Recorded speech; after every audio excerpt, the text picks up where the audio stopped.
इस वक्त की बेहद अहम खबर आपको दे दें। कोरोना की चेन को तोड़ने के लिए भोपाल इंतजामिया ने बेहद अहम फैसला किया है। जो होम क्वारंटीन लोग हैं उनके घरों का अचानक सर्वे करने का फैसला कर लिया है और अगर कोई शख्स घर के बाहर पाया जाता है तब फिर जुर्माने की कार्रवाई की जाएगी। बेहद अहम है ये। कोरोना की चेन को तोड़ने के लिए भोपाल इंतजामिया का फैसला, होम क्वारंटीन लोगों के घरों का अचानक सर्वे किया जाएगा। अगर घर के बाहर कोई पाया जाता है तो बाकायदा जुर्माना लगाया जाएगा। कलेक्टर भोपाल अविनाश लावन्या ने सभी एसडीएम को इस सिलसिले में हिदायत जारी कर दी है और सख्त कार्रवाई की हिदायत दी गई है। 5,000 रुपए तक का जुर्माना लगाने का फैसला किया गया है। साथ ही साथ मुतासिरीन को मेडिकल किट मुहैया कराने का भी फैसला किया गया है। तो बेहद अच्छी पहल इसको माना जा रहा है। जिस तरह से हम देखते हैं कि जो लोग होम क्वारंटीन होते हैं यानी घरों में ही क्वारंटीन होते हैं, अगर वो बाहर पाए जाते हैं तब उन पर जुर्माना लगाया जाएगा।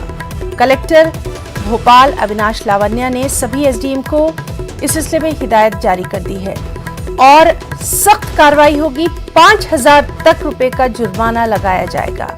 साथ ही अगर किसी को किसी मेडिकल किट की जरूरत है, दवाओं की जरूरत है या कोरोना से रिलेटेड कुछ भी चाहिए तब वो उन्हें मुहैया कराया जाएगा। तो बेहद अच्छी पहल।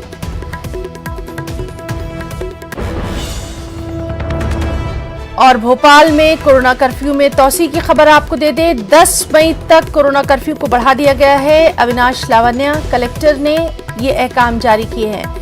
सबसे अहम की राजधानी में 43 इलाकों को कंटोनमेंट जोन बनाया गया है और कंटोनमेंट जोन में आमदोरफ्त पर पाबंदी लगा दी गई है।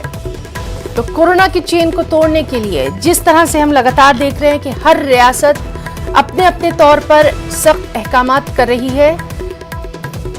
मध्य प्रदेश की राजधानी भोपाल में कोरोना कर्फ्यू बढ़ाया गया है। 43 इलाकों को कंटोनमेंट जोन बनाया गया है और कंटोनमेंट जोन में आमदोरफ्त पर पाबंदी आयद कर दी गई है।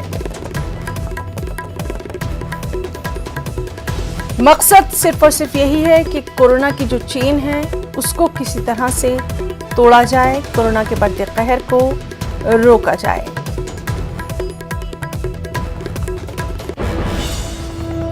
इसी के साथ वक्त एक छोटे से ब्रेक का।